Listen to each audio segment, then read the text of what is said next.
Well, since I have so many different versions of an AR, this is actually on the 6.5 Grendel, and I think these magazines are okay. You can see I just painted them C products, and they seem to feed out of here really good, at least manually. If they do it manually, it'll probably work great. But I have the 5.56 magazines. I have the 7.62 by 39 millimeters, not 39 AK magazines for the AR platform. Then I have this 6.5 Grendel. So, you can grab the wrong magazine, even though you can tell there's a difference by looking at them, but you can grab the wrong thing. I decided to color code them. And just to keep it simple, rusty metal primer, which sticks pretty damn well. And just did it on the bottom. Around here, this is going to dry here pretty soon. But it's a brown, it's a ruddy brown. It's basically it's camouflage, so it's two-tone. And it's a quick way for me to just differentiate. Yeah, these are the Grendel magazines. And by the way, I'm going to be fixing, like I put on my last video, I was messing around with those 7.62 by 39 millimeter magazines. The ones from AR Stoner are actually ASC magazines. They have very weak springs in them. I have some AK. I don't have an AK, but mistakenly bought 4 AK magazines, which works out fine for AR Stoner because I have 4 Stoner magazines, ASCs with the weak springs. I'm going to swap the springs out. They're probably going to run fine, but I ordered 2 of those. These are called C products, and actually C products used to have problem. Then they got better. I mean, there was I don't know what, but they got a really lot better. Now they're called C Products Defense, or CPD, as in Charlie Papa Delta, C Products Defense. And I ordered a couple of 20 rounders for the 7.62 by 39 millimeter and the stainless steel C Products Defense magazine, the latest design. I don't think they'll have any problem whatsoever, and I probably won't go with 30 rounders at all. I'll probably just keep 20 rounders because there's a little less weight on the rifle. Because when you're carrying 20 rounds at 7.62, it's probably about the same as 30 rounds at 5.56. So the rifle's going to feel virtually the same, except for maybe the barrel being a little heavier between the two. Because the magazine weight it's not a lot, but 20 rounds is still pretty damn good. And I'd rather go for reliability than, even though I heard the 30 round C Products Defense magazines are good. But what I'm going to do is I'm going to color code those too. Right now, I color coded 2 of them with yellow bottom. I'm going to change that to, some kind of color. Maybe a green or something like that. That's a little more, little guy over here.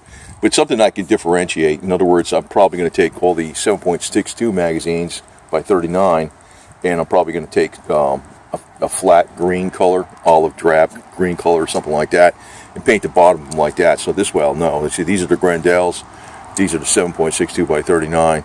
And everything else, which is aluminum pretty much, or Magpul, in the case of Magpul, or polymer, those are for the AR-15s. So, but the AR platform is great. I mean, these guys saying, "Oh, it's a semi-automatic platform. It's very reliable."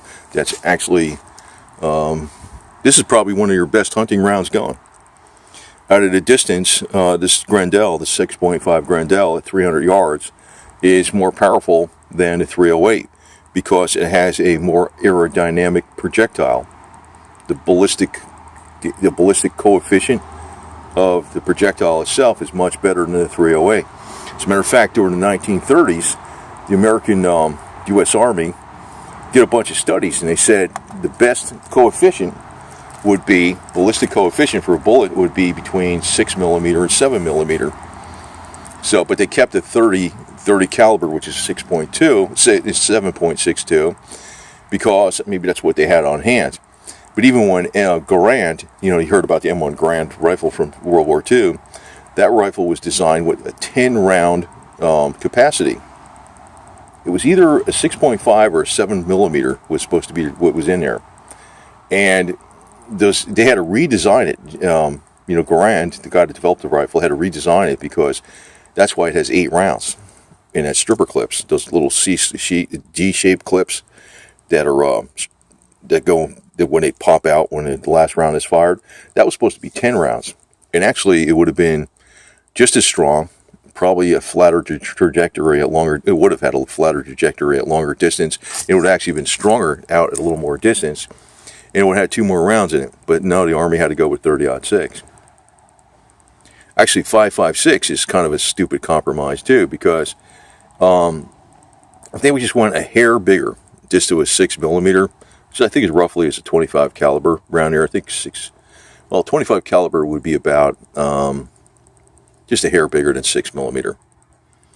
But if they wanted to say, 25 caliber versus a 22 caliber, would say, I don't know, 80, 90 grain bullet, that would have been much, much, much better, and the capacity of the magazine would be virtually the same. I mean, you really don't need a 30 caliber, whatever it is, to do the job, but the only reason actually the 5.56 works so damn good is because of ultra velocity, but it works best under 50 yards. Because the ultra velocity actually causes not just the round to fragment, but also, that's one of the reasons, but also the other reason is because the speed causes cellular disruption on tissue, living tissue, and it causes, even though the physical damage might look like a tiny hole, all the tissue that's all around here is dead because all those cells exploded like balloons. You don't realize it till later on. That's the 5.56 round. Over 2,000 feet per second, and it has that capability. But then over 2,800 feet per second, it has even more damage because of the speed itself, not just the energy and all this kind of crap. That's why statistics aren't really the best thing in the world. Like they'll say, the muzzle energy is this, the velocity is this, the weight of the bullet is this. Well, you could say, give an example. You could take a 2x4 or how about a plumber's plunger, and it's got a rubber tip on it or something like that, and it has a muzzle energy of such and such, versus a pointy spear. And that's one thing. But then again, there's other factors involved because, like I said, living cells are like little balloons themselves. So when you get up over 2,000 feet per second, those balloons actually blow up. You get over 2,800 feet per second, the round really fragments and goes in a lot of different directions too. And it's even far more damaging. That's why the A1 with the smaller 55 grain bullet, projectile bullet itself, was actually more lethal than the A2 under 50 yards. See that? So, it depends on a lot of different things, But for hunting purposes, when you're using a hollow point or soft point, you really want the 30 cal because it's going to expand a lot bigger than the 20. But the 22 actually, in the A2, will work very well on deer, even though sometimes it's illegal in some states. It does work very, very well with the heavier rounds. But really, the American I think they're talking about going to something like the 6.8 Special Purpose Remington, which is probably the Grendel would be the better choice. But how slow they are is ridiculous. They should have done this probably back in the 1960s. Went to a slightly bigger, heavier, like a 6.2 or 6mm or something like that. They should have done that back in the 1960s. And actually, if they would have had it just a 6mm, I wouldn't be messing with a 7.62 by 39 or 6.5 Grendel, because the 6mm in this, which I guess is a 20, I think they call it the 25 caliber sharps. That would suffice for just about most stuff anyway.